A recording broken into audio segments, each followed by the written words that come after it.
Live. So excited to bring James Ihde on, um, talking with us about his career as a professional dancer and his transition. So let's get the James Ihde on. James! Here he comes. So excited. Let's see. He's coming. James! Hey, Hello! How are you? I'm good. How are you? I know I Can, have to can you look see and up. hear me? I can see and we can hear you. Thank you so much for joining us. Yeah. Yeah, it's gonna be fun. How's it going? How's it It going for you? going well. And it's a very, very odd time for everybody. Yeah. I personally feel blessed. I still have employment and I'm healthy, and so yeah, I have very little to complain about. But nonetheless, I'm missing ordinary life. So Yeah. Yeah. yeah, So these lunch breaks are, sort of our lemons, making lemonade out of lemons. And right. they've been really interesting because our friends are getting to know people in the company. And now we're moving into some of our awesome team members.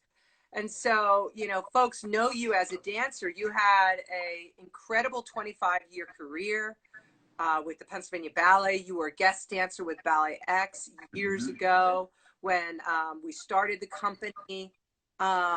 And we'll get on to, but now you're the development manager at BalletX. Yeah. What does that mean? Tell people, what is a development manager? Well, I generally say to like friends that, as I was taking this position, anytime I say the word development to somebody, if I see a flicker of confusion, I just follow up immediately with fundraising. I occasionally say development is code for fundraising because fundraising sounds possibly a little aggressive, but development really, it's developing the relationships with our donors and our patrons and our subscribers and appreciating them, thanking them, trying to find ways to bring them in closer to the company, trying to get them more involved. If they, we see somebody with a flicker of interest, how do we take that, kind of build that flame, blow on it a little bit, get a little more intensity until they really feel a part of things is, I feel like at Ballet X, the way you've set things up, it's possible for people to really feel connected to it and a part of it. And so I think I see my job, and I'll, in large part, to kind of facilitate that and help you do that with people. How, how I'm going to go in all different directions. So I know you Yeah. and Bob work closely together. How how was that transition into the workforce? From dancing for 25 years, and tell us a little bit about that. Yeah, I got to say, I mean, I feel again unbelievably blessed. I was talking to a friend the other day who also retired and got a job he really liked at university. We were texting back and forth, and we were just saying we were so lucky to immediately. The next thing we did was something that we loved and cared about and helped us pay the bills. And so I was incredibly fortunate to miss out on that period. I think a lot of people have where just, and again, this was kind of dumb luck. I didn't plan things well. I don't want to pretend like in any way I had set it up. But I was very lucky to just kind of move right into an organization that I cared about. And like you said, I danced for 25 years for Pennsylvania Ballet. And I was very much realizing as I was leaving, like, oh, I like working for an organization. If you care about the organization, when things aren't going great for you personally, that's okay. That kind of buffers it because you care about the success of the organization, you care about the success of your coworkers. Kind of freelancing and being out on your own, you're really out on your own. And I was literally, I mean, I was thinking about this and kind of in prep for this call the night before you asked me about this job. I ran into you and we had a conversation about it. I was driving back from teaching in New Jersey, and I had just kind of lined up. I was doing the math in my head. And I was like, oh, I've lined up enough money, I think I can live comfortably. I know exactly what's going to be happening. And as soon as that, it's like the instant that recognition happened, I also got the press and I was like, I don't want to do this for long. Like, I don't want to just be floating free. I just realized that's not my personality. Mm. And so when you approached me about this, it was wonderful in so many ways. But I think just being a part, moving directly into something that was, had a personality and an entity that I cared about really, like, I think made that transition really smooth. Yeah. And you can't discount also the fact that I danced for 25 years, so you Yeah. can't say I didn't get enough of it. I think where a lot of people are like, oh, maybe a few more years. there were no few more years. I had done it. Everybody had decided that was a good amount of time. And so. Well, it's interesting. Like you said, you didn't really plan for it, but I think there's a really um, important message about those 25 years, right? One, you lived through three different directors. So Mm-hmm. there's something about what you were bringing to the table each and every day of that 25-year career that was compelling for each of those directors to keep you. And then what it leads me on to the point that, like, we're building relationships every single day with Mm-hmm. when we're dancers, and sometimes when we dance we can think about only what's in front of us, but like these incredible relationships you built with me and Matt and Tara and everybody actually lay the groundwork for your next step. So can you talk about, like, how did you sustain a 25-year career through three different directors, and how did you reshape each day to come in with enough? It had to have been a positive attitude that impacted people's, desire to work for you. When people are flaming up and lashing out and not, you're burning bridges and you don't even realize it. So talk a little bit. Right. How did Yeah. you? That's a lot. A lot in there. I'll go first with the 25 years. When I got my job, I was 18. This was, I hate to date myself, but we were like pre-internet.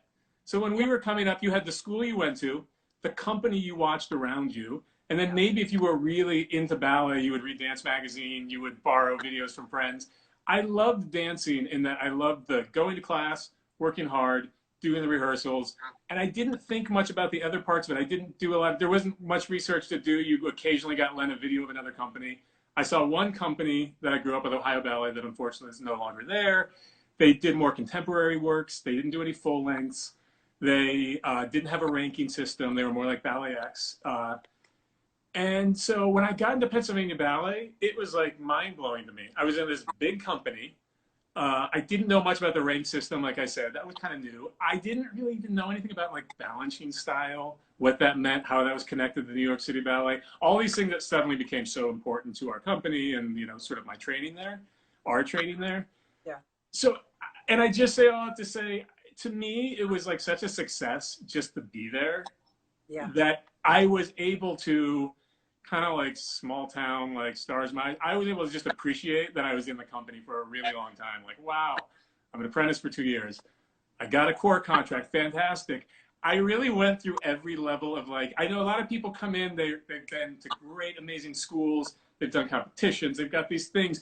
They've got this fast track for success.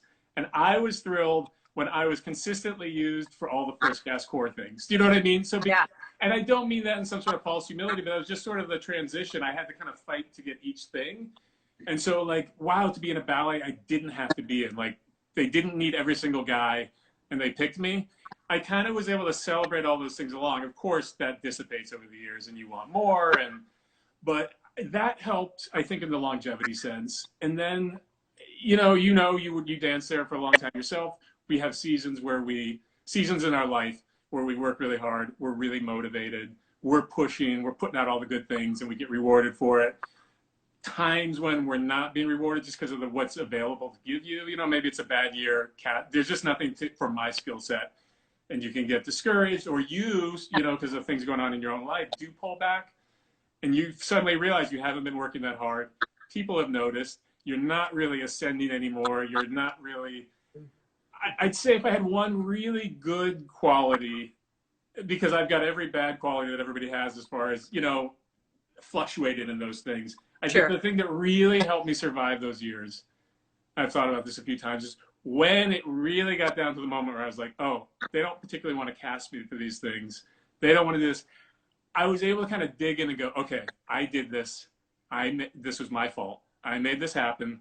I need to get in there, show them I'm working hard in every class, have that smile on my face when I don't want to, nod my head, whatever's being said, zip it, take what's given to me. And for me, and again, this is just luck in some way. Whenever I was able to do that, I was always rewarded with things looked up. There's a positive return on that. And so eventually, the more work in one way. Hopefully, the more that just permeates everything you do. And I think by the end, I had a good work ethic that was able to carry me through and just kind of keep me going in good times and in bad times, because you can't go through 25 years without there being ups and downs. And like we said, a lot of them have nothing to do with us. It's just what ballets are coming that season. Does your skill set fit in with them? Yeah. Is there anything? Sometimes there's a place for you to shine, and sometimes there really wasn't a place for me to shine with my skill set, and you just have to accept that and try to be a team player at that point and enjoy the fact that you're actually getting paid to do the thing you love, and things could be a lot worse. I mean, that is just incredible advice. I think that is what is the sustaining factor. Like, when not the light isn't shined on you, how are you going to respond? And I've seen it so many times, particularly in the big dance company, when the light's not shining on you, like, you get hurt, you feel resentful, your anger starts to come through in the studio. And it's like you change everything, and then you're building a wall between you and the administration. Yes. You can't, yeah, you said it so well. There's such a feeling you take home when you feel like you're failing that I think people don't understand, because a lot of times people go, well, you're doing the thing. You're there. You're doing it.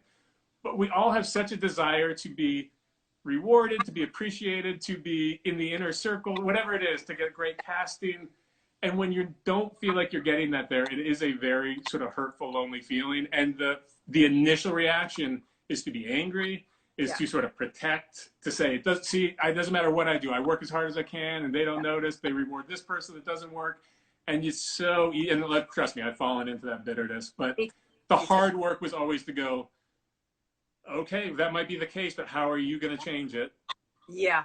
And what can you do? All you can do is go in the next day and work on yourself. And a lot of times there's always this period where it seems like you're doing that for 2 weeks, and it's almost getting worse. It's like they appreciate you less. And you just have to, and that's, I think, where you really go like, okay, well, if this is something I want to do, I got to find some gear I can get into and just work regardless. I mean, I like you were saying about building relationships and how everything is seen. And by the end of my career, I started noticing, like, it's such a small world. Nobody disappears. I mean, everybody has gone on. So many of my friends have gone on and suddenly worked for people they thought they'd never see again, or worked next to people they thought they'd never see again. And I had an experience, I won't name names, but we were working with a choreographer in my last couple of years of the ballet, and I was understudying, and I did not feel like we were having a great time. And I just felt like this guy doesn't like me. It was a point in time in the company. It was very easy for people who didn't want to be in the piece. I'm a soloist, 38 years old. I don't want to be understudying a piece. Everything in me said, this guy, like, I don't need to put in the effort. Do you know what I mean? And it was one of the harder times. And I really was like, try your best to be the professional you're being paid to be, to have that standard for yourself. And that situation did improve. The next time he came, he put me in a ballet that I really enjoyed, got to do some stuff I really liked, and was one of the first people that contacted me when I retired and said, hey, by the way, I just want you to know there's a job open at such and such a place. And if you're interested, I would love to call and put it, or, I'll write them an email, put in a good word, and tell you what my experience with you has been, which has been always very positive and professional. And it was one of those eye-opening experiences of, like, you can choose to go both ways. And honestly, if I had checked out that year and said, screw this guy, I wouldn't have gotten that. I wouldn't have been that hard on myself about it. I would have been like, yeah, I mean, because we always tell each other, like, yeah, you don't need to be understudying this. You're a soloist. You're 40. This is ridiculous. Yeah. So, but it was an amazing object lesson that you just don't know, and everything's being seen and everything's being evaluated. Amazing. That is an amazing example. I actually got goosebumps hearing it. That's exactly like the point I'm trying to if like at any time our relationship, like, it's funny, like, people are watching all the time what you do. Yeah. You don't even realize it, right? Yeah. So, like, when the decision came to, you had never had any development experience, nor had I. I didn't know how to build a dance company, right? So I believe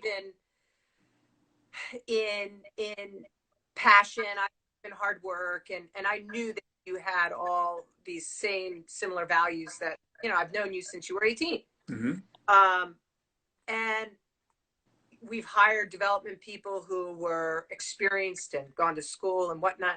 But for me, raising support for the company is really about relationships. It's about, amazing community that I see on this call. By the way, we love you. There are some good friends on the phone Mm-hmm. watching, but like it's about those relationships to build a company. But so it's so fun. You came to see BalletX every show. I mean, but it's like it wasn't like you're thinking, let me. It was just your curiosity, your Absolutely. investment in people you cared about. I mean, Yeah. my whole point is that you know the more we can kind of connect with each other, work hard. That I don't know. You never know what's around the Well, corner. I mean, even honestly, even in getting this job, a lot of the people that I interact with are people I've known for years. And so even if I had been selective about, having a great relationship with you or something like that, it could have been dicey to suddenly move in and be like, oh, now I need to have the trust of these people that I haven't really made the time for.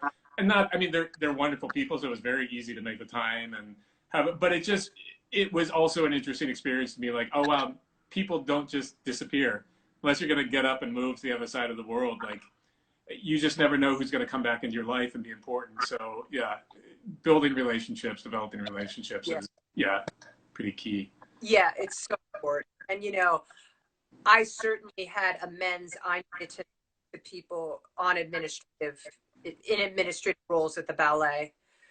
Because I was a very emotional dancer, and older dancers would be like, try to take the emotion out of it. Yeah. And I would admire, sure, I'd love, yeah, if I could just come in and not get hurt, but I would Yeah. take everything personal. Like if I could go back and just, and obviously I did go and invest in working hard. I really Right. tried significant changes in my life personally to try to really get to a neutral place Yeah. of my work when I was at the Pennsylvania Ballet.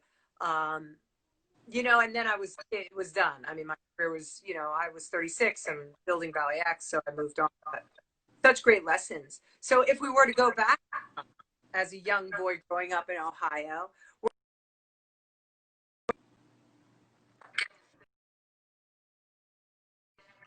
Oh no. Okay. Sorry, you cut out there for 1 second. So going back to Ohio and what? yeah, when did you start dancing, and do you remember why? And Yeah, I was 10 years old, and I'd say when I was around 9. go ahead. Oops. Can you hear me? We froze. He froze. James?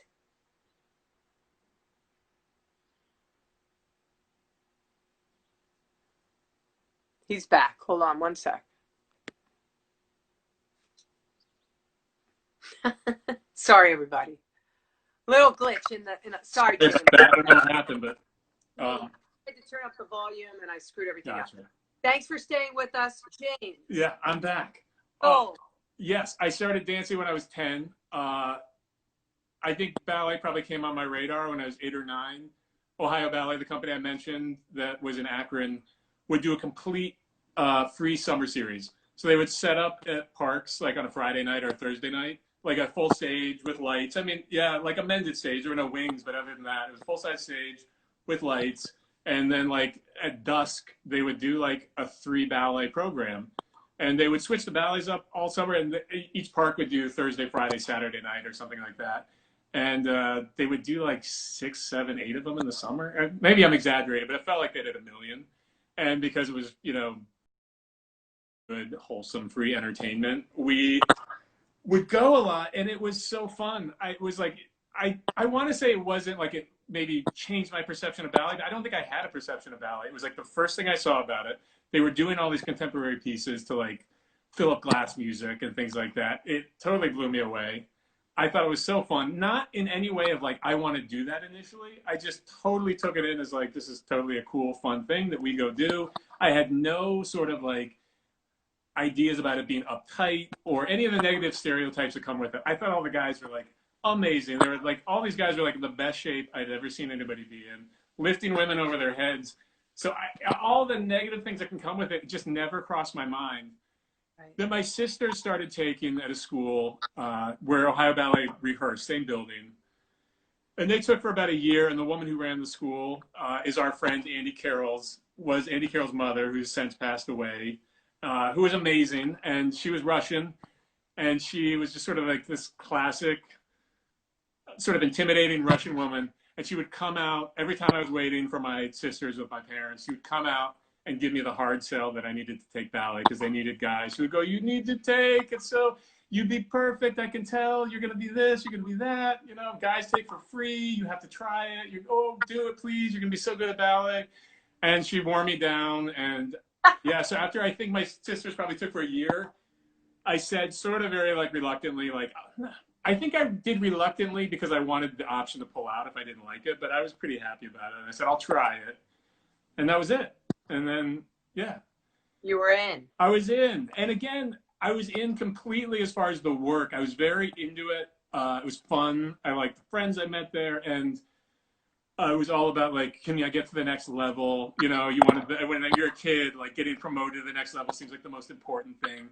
Yeah. All that stuff I took really seriously, and again, still did not really think like, oh, I got to be a ballet dancer or something like that. That honestly didn't happen until high school. And then I sort of evaluated how much time and work I'd put into it. And then suddenly it seemed to make sense that like, I should try to do this for at least like a year or 2 years. Like, wouldn't that be kind of a fun experience? Take this, work I've done, try to be a professional for a year or two. I can say that I did it. Right. I can move on, go to college, have a normal life. And then that 2 years turned into 25. And so, yeah. Crazy. Yeah. I'll take a chance, You really did. So this amazing 25-year career, give us a couple highlights. What were like that you're going to remember in the rocking chair? I love to think about, not. Yeah. Like, share with the audience some of those, a moment that's just like, whoa, I can't believe that happened. Oh, geez. As you can imagine, there's so many of those types of things in 25 years. I'd say if I really think about the highlights in this sort of, these aren't moments. I will come up with a moment, but like, I think the period of time when you and Matt were also in the company and maybe just started to do some things on the side, we had an amazing group of people. It was very inspiring. Everybody wanted to work hard. Sandy was really like our ballet mistress, Sandy Jennings, was really kicking our butt on a regular basis. And she had got everybody to really buy into that and to like working this way at this level. There was an incredible amount of pride and ownership in the core for the work that we did. And especially the women, but the men too. And I think that just made the company feel really special. And everybody in the core was sort of like a secret weapon, like had their thing that they could really shine at and be like spectacular at. And so I think it was just, and like I said, people were choreographing a ton for Shut Up and Dance. You guys were starting to do stuff on the side. It felt like a very creative group of people who really wanted to dance, really wanted to find other opportunities to dance. Yep. And people were kind of like jumping up to new levels of, I just remember sort of like you wouldn't have seen somebody dance that much and all of a sudden you'd see Heidi Cruz do something you didn't know she could do, like, or James Ihde, and like, you were just watching people take these huge leaps around you. And yeah, it was just an amazing group of people. When I think about that time period, I think I was just like, we were really blessed and fortunate to have been with those people. Yeah. And, we still know almost all of them and love them still. And so I also, another period of time that I'm really like grateful for is I had some back injuries that just sort of like took a lot of the fun out of dancing for a while. And I couldn't quite get around them. And I didn't feel like I was dancing well. And when I wasn't being cast well, it was one of those horrible things where you were like, yeah, I understand. I don't think I would cast myself either. And so I think even like around, I don't know, late 30s, 40, I started like doing Pilates and yoga. Also, like my back started feeling much better. And like simultaneously, like I think doing After the Rain kicked it off. So I always really loved that ballet because I was feeling better. And suddenly I got this opportunity to do this amazing, beautiful piece that played to my skill sets and my strengths. Yep. It was such an audience pleaser. So you got so much sort of like love for it, you know, and gratification. And I, so that experience, I remember I was so excited to do the piece. I was so grateful. I was doing it with Lauren Fadeley. I was so happy with who I was dancing with. Just, it was so beautiful, the whole thing. Everything was great. And I remember thinking at some point I was going over my head and I was like, this is 10 minutes long. This pas de deux, something's going to go wrong. You can't, don't call it a failure if one thing, it's too long to be able to just go out and enjoy the experience. Somehow, like 3 weeks ahead of time, I had that epiphany, which I should have maybe had at an earlier point in my life. But it kind of opened up a new way of just being more grateful for what you have and going like, let me enjoy the experience for what I've been given for it. And not, I mean, when we're younger, it's so easy to approach everything like an audition. This part you've given me, I'm going to try to do well. I have to do it really well so you'll give me another good part. And I was really grateful to have stuck around so long, to have hit such an age we can go like, oh no, you can just enjoy this strictly for the experience that it's going to be for you on stage. Hopefully other people enjoy it, you know, and they tell you did a good job, but you can just love it for that. And so I kind of took that, I feel like, for the last couple of years of my career, and that ended up having a lot of amazing experiences. And I got to do a lot of roles I loved, and I think appreciated and kind of lived in them a lot more than I would have beforehand. And so I was really grateful that that happened as well. Yeah. Yeah. Yeah. I mean, it's really important. I mean, having a career as a professional dancer, there's a lot of epiphanies. There's a lot of push, there's a lot of self-motivation, a lot of, but like, getting to a place where you can be free and live in gratitude and dance with gratitude is liberating. Oh, it's unbelievable. It's liberating. Yeah. I remember some really incredible dancers before us watching that happen at the end of their career. Yeah.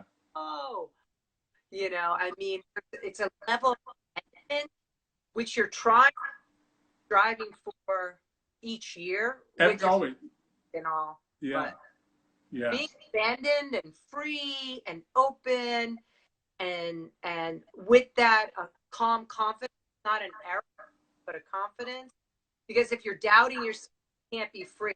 Yeah. It's such a little, what's the word? I'm just blanking on the proper word for that. But yeah, it's a little conundrum that you have in that, like, once you do that, everything starts falling in line. Much more people really respond to your dancing. This thing you've always wanted them to do, like appreciate my dancing, blah, blah, blah, happens when you sort of let that go and you just love it for what it is and you're grateful for it and you try to make the most out of it. Yeah. And I also was really, I mean, I think one of the reasons I was able to stick around for so long and not burn out is because I had a lot of lessons to learn slowly. And I think other people really roll through them. Right. And I think I didn't really realize until I was really much older, like really lean into what's you, what is the thing about you that you can put out there, and like how can you try to be yourself in this and let people see you. And that's the other thing. It took me a long time to learn, but I realized like, if you can just relax in some way and let yourself be seen, people really respond to that like exponentially more than when you think I'm going to control this experience and show them this. It's like meeting somebody who's really fake. Their smile's fake. Their jokes are fake. They don't really care about you. And so that was another experience. You just kind of realize like, you can, just by letting yourself, being a little bit vulnerable, letting yourself be who you are, warts and all, strengths, weaknesses, they're all, people see them anyways when you're on stage. So right. You just let them see it. You're the only one who thinks they're being hidden, kind of like in normal life.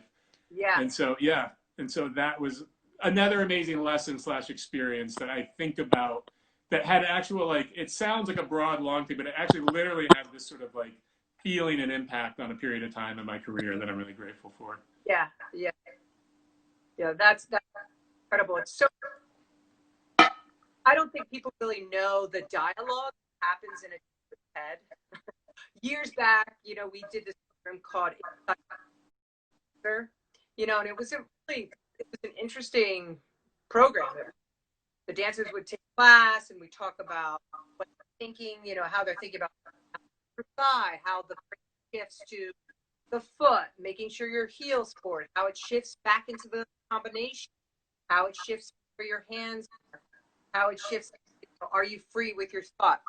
But that's the point of like, there's so much happening in a dancer's head, and probably all love performance. It mostly shuts off, but when it truly shuts off, it's like that like this of freedom. Unbelievable. Turned on, isn't it terrifying? I mean, I can have like, I've had a couple of shows in my life where it's been nothing but that voice from before you step out on stage, every step of the way through. And yeah, you come off and you go, why do I do this? Yeah. I was miserable. It was nothing but anxiety and fear, yeah, and insecurity and worry that you're going to get yelled at about something you didn't. Yeah, you're only trying your best. Yeah. You go in for that fuerte, that double fuerte, and before you go, you're like, you're not going to. Yeah. And hold, you don't make it. You don't make it. Oh, yeah. I don't miss out about dancing, that inner dialogue when it goes bad, or when you really, there's those things occasionally you're asked to do on stage that aren't your strong suits. Yeah. And maybe they've gone right 50% of the time. And it's nerve-wracking to go out on stage and go like, I wonder if this is one of those times where it's going to be success. Yeah, and even that, that's the worst, Yeah. So it's like hard work really gets you to a place where the actual voice kind of shut down. Like when I talk to teachers or just, students I've worked with, like if you put everything in, you pour it all in, there's nothing left. You've done, yeah. And then when you've done everything you can, then, hopefully you can achieve that story, Right. Same with like, I guess similar to what you're saying. I wish I had learned this earlier in my career. Everybody always says like, don't hold back in rehearsal. Like what you do in rehearsal is what you do on stage. And you somehow think, yeah, but it's going to be very different. And it's not. So I think it took me a while to realize, yeah, just start going for it like you're on stage. You start realizing how hard it is to really go for it, but you acclimate to it.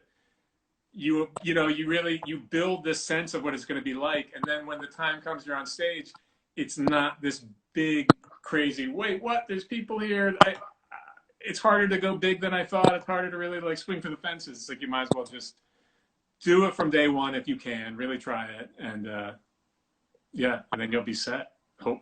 Hopefully. Well, we're going at BalletX. Such a pleasure continuing in life with you on this second stage of our career. It's just been amazing having you back at BalletX in this different capacity. And, I just feel so grateful, to have you be a part of what we're doing, because not only are you helping raise support for the company in a positive way, but you're also helping, strengthen the dancers. You do conditioning classes. You'll step in and company class, students. So you're a jack of many trades, and it's just great having you with us at BalletX, James. Thank you, Christine. I couldn't be happier to have gotten this job. I could not say that more sincerely, and especially for all the reasons you said. I loved the company. I was a fan of the company. I came to all the shows because they would always inspire me. I cherish all my memories of like those early years when we would work together in the summers. Those were amazing. And yeah, there's very few jobs where I would be able to come in and have a little bit of everything I got to do, to teach a little bit, keep that alive, work with the dancers a tiny bit, also learn this new skill, work with even the donors and the patrons and subscribers that a lot of them I've known and had a relationship with. So knowing you and Tara all these years and all the other great people on the staff. Yeah. And then Annie's there now. So yeah, and the staff's amazing in every possible way. So yeah, it's just been incredible, and I'm thrilled to be here. Awesome. Well, you've got some people saying we love you, James. Hey, Leslie. Please on, and Anna Marie, and so it's just great. James, thank you so much. Thanks everybody for joining. Tomorrow we're interviewing Ann White, so tune in, and lots of love to everybody. We miss you all. Hi, Megan. Hi, all our friends. Thank you so much, and we can't wait to see you all soon. Thanks, James. Thanks, Christine. Bye, everybody. Bye, Matt.